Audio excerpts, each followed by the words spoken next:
All right. Let us take our slow, conscious breath.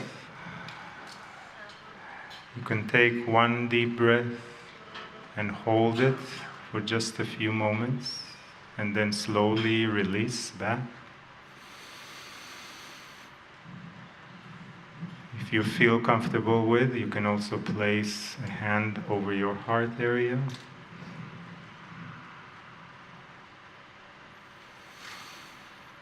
Take another deep breath, hold, and release.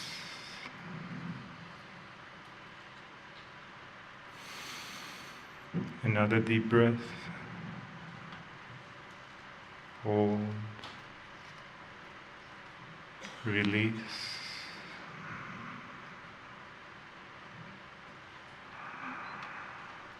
And create that connection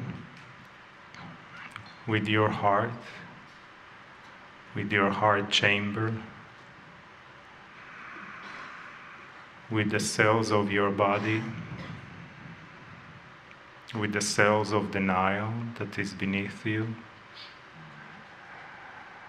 with Mother Earth that the Nile passes through her, with the entire Earth in this solar system, in this galaxy, in this universe,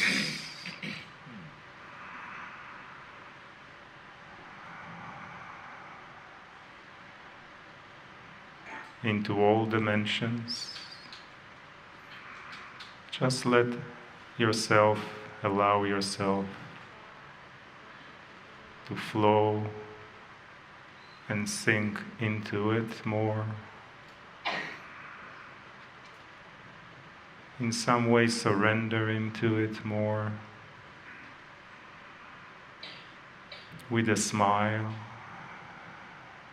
with a joy inside,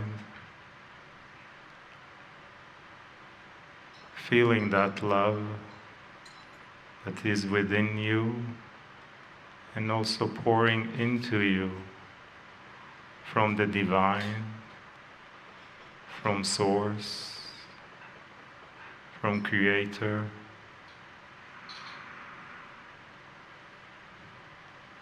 As you are establishing a stronger coherence within your body, within your multi-dimensional field, connecting to the others in the group with their multi-dimensional fields, their Merkava, their vehicle of light, creating a stronger light group soul together. This is real, you are creating it right now. Breathe.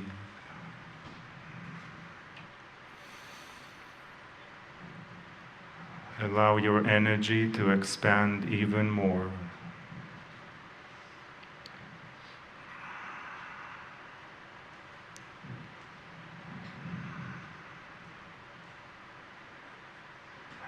Invite those that you love, either those that you call your guides, or your angels, or Source, or benevolent beings, or even those that have been with you on earth in this lifetime and have passed. Invite them to be with you now.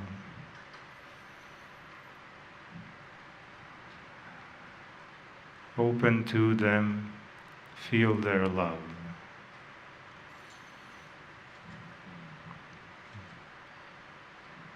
The invitation is only an acknowledgement that they are already here because they're always with you. They're always with us. They're always loving us. Never in judgment. Always there to love in whatever we choose to do, in whatever action or step we take in life. Always supporting and loving. Breathe. And expand even more. How big is your soul? It really doesn't have a measure. It really is vast. It's even bigger than the Nile. It's bigger than 1,000 Niles. Can you allow yourself to feel that vastness, that immenseness? The S is for the soul.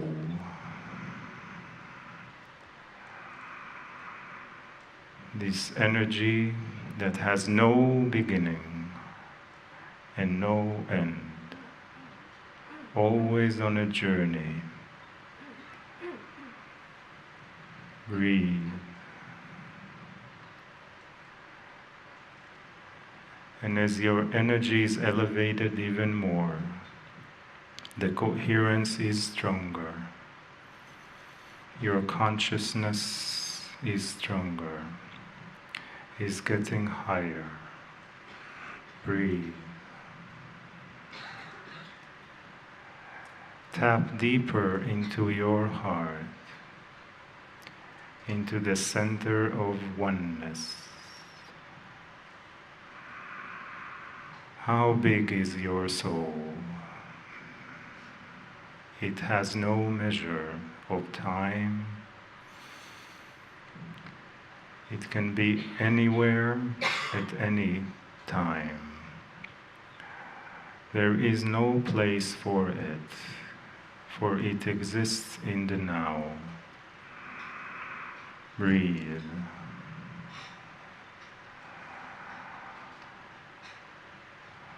For just a moment, let your body disappear.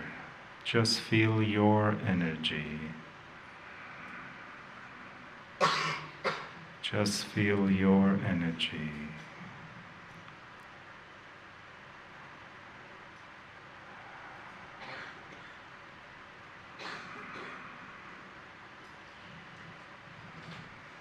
Just feel your energy. There is nothing to do right now. It is just you as energy. Just be with the energy. Breathe.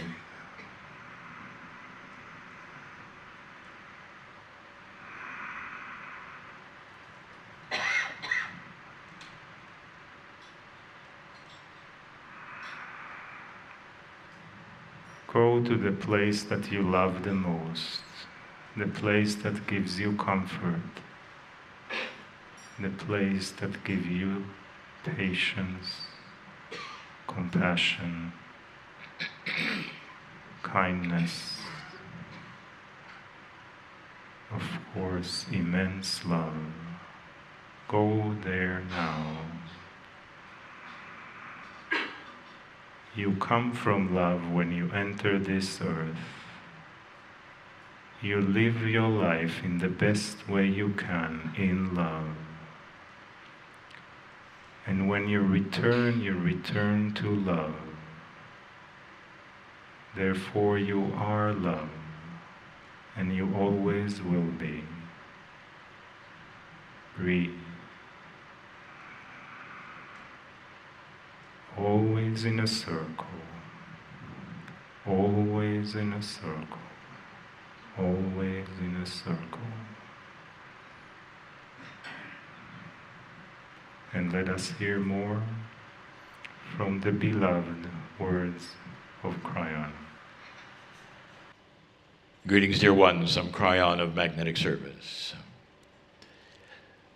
I'd like to ask you to stay in this state of quietness.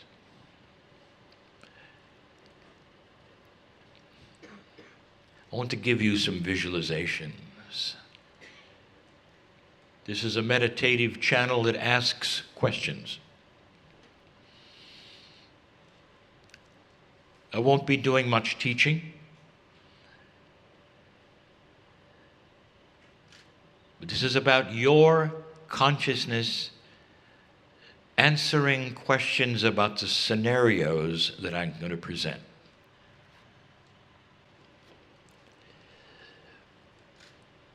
The linearity of consciousness of humanity is quite normal. However, what it does sometimes is it creates an exclusionary idea of things that are not necessarily exclusionary. The creator of the universe, that which is God, that's love, that which has been seen by almost every culture on the planet, is not linear. It's inclusionary. However, you, as a human being, growing up even as a child, are exposed to an exclusionary system of hierarchy. Right away, there is mother and father. You see who is in charge in the family. You see who is in charge of your father and your mother. And as you grow up, you start to understand the hierarchy of importance. Those who are important, those who are not, those who have money, those who are not. In each culture, who carries the power? You watch your governments and your politics or your royalty, and you see who is powerful and who is not, and you get the idea of an exclusionary system. You are excluded if you're not in power. And this is the way of it. But then you apply it to spirituality. And you always do. And it's always been that way because that is the model that you have. Come with me for a moment. Just in some gentle visualizations, just for a moment.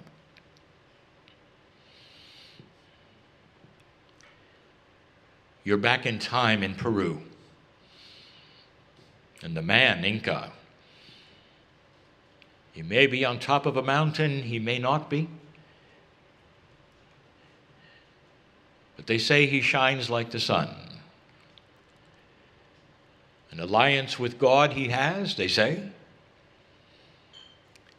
So much so that those who follow him have his name called the Incas. He's surrounded always by his priests. Perhaps he shines like the sun because he wears so much gold. But whatever he does and whatever he says, his priests echo that. And then they tell the sub-priests, and they tell the sub-priests. Until finally, whatever he says is next, or whatever is to be done, or whatever the message is, filters down to the common person. And they hear it. Whatever God said, they hear it. They hear it from those who are able to tell them. Question for you. Are they excluded from the love of God? Or are they included? And if you ask them, they are excluded because that's what they learned. So you see, the habits of the model that you are presented with is what you become. So the exclusionary system, even of God, is very current there. But of course, that was then, ancient times. This is now modern times. You've learned today that the Pharaoh does quite the same thing. He speaks to Amun-Ra, and whatever is said, whatever is communicated, is for him. He is the only one. As he backs away in the temple, kneeling, backing, as is tradition in so many cultures, he then speaks to his priests of what the God has to say today. And they tell those who are under them, and they tell those who are under them, and finally the ones in the courtyard or beyond get the message. Question for you. Is there really a connection or not to the one in the courtyard, or are they simply listening? Is it exclusionary, or are they included in the love of the Creator?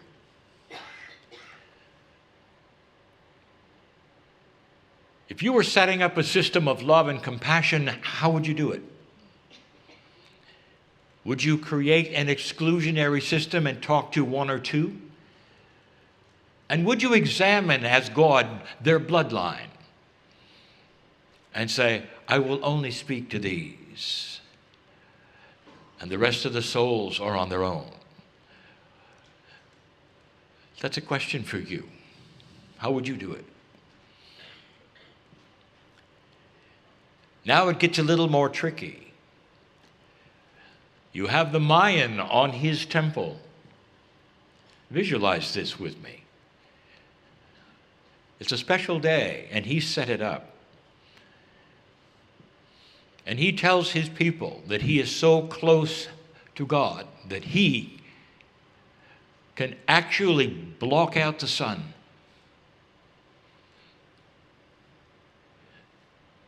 And he does.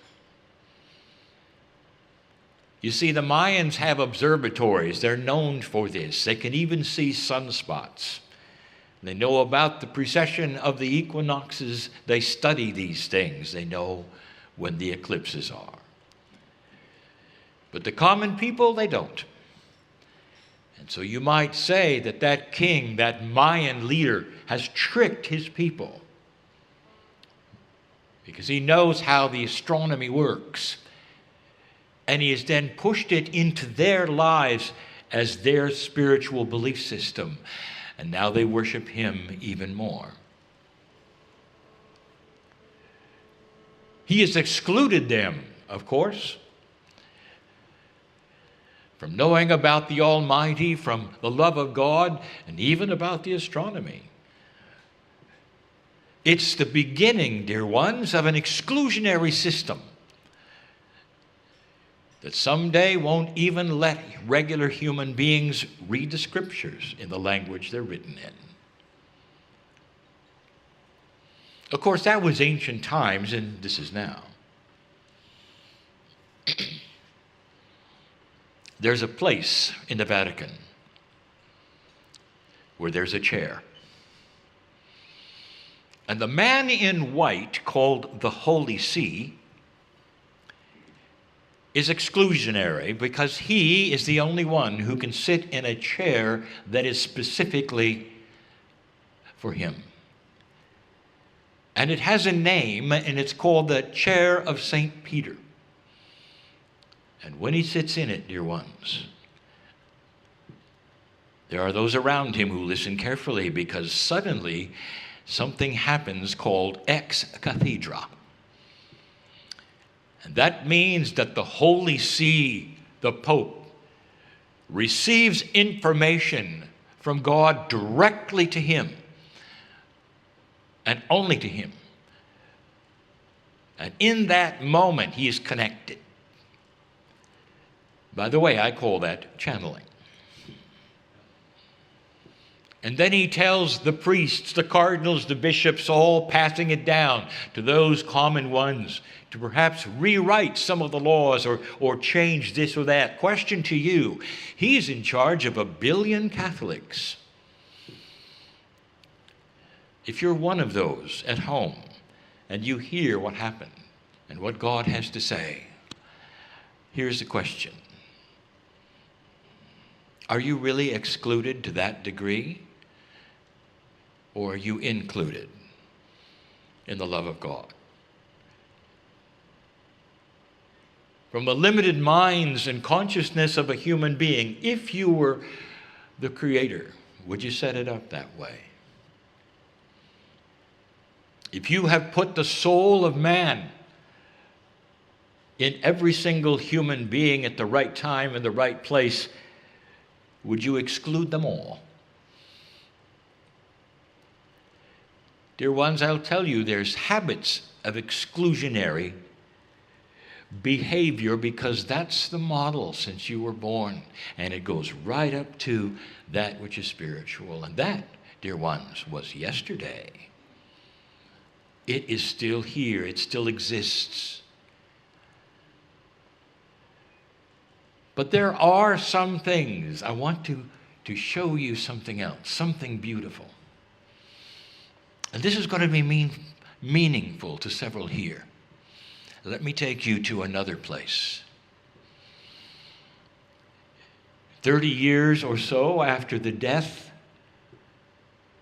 of the man called Jesus, as reported by those of the crucifixion, I want you to visit this man in a very dim light in what you will say today is a jail cell. The man is not despondent. He always keeps his paper with him, a way to write, and he sits there the best he can in candlelight. He was born with the name of Saul, but something happened to Saul. You see, he realized he wasn't excluded when something happened to him on the road to Damascus.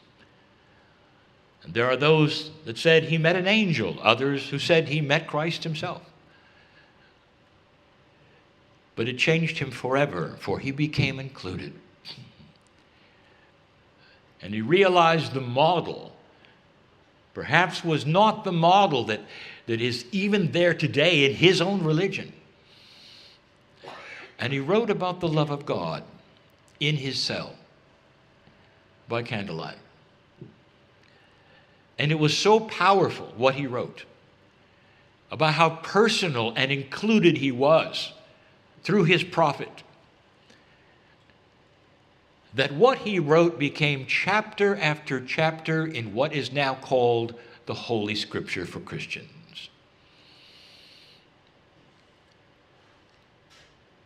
What do you call that? When they will carry around the Bible and say it is the Word of God, when so much of it is the Word of Paul, the Apostle. I call that channeling. So you see, there are spots of brilliance and understanding that start to occur along the way to humanity that say, yes, perhaps I am included. What do you think? How would you do it? I want to close with this. It's personal. It's personal because my partner had something happen to him.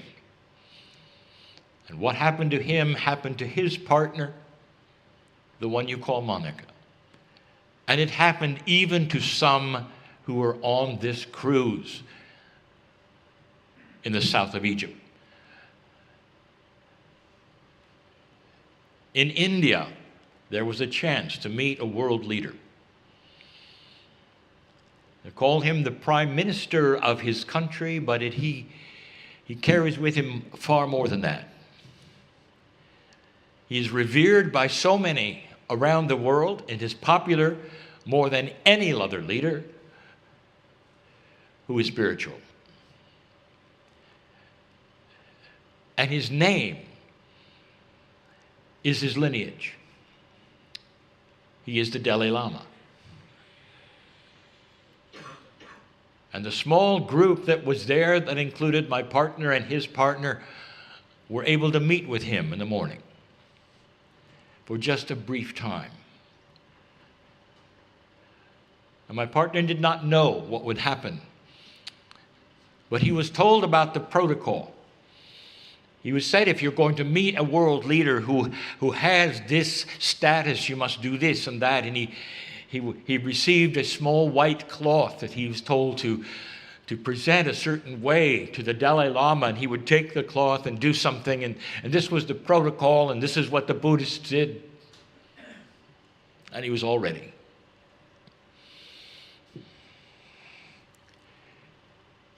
And then the man appeared.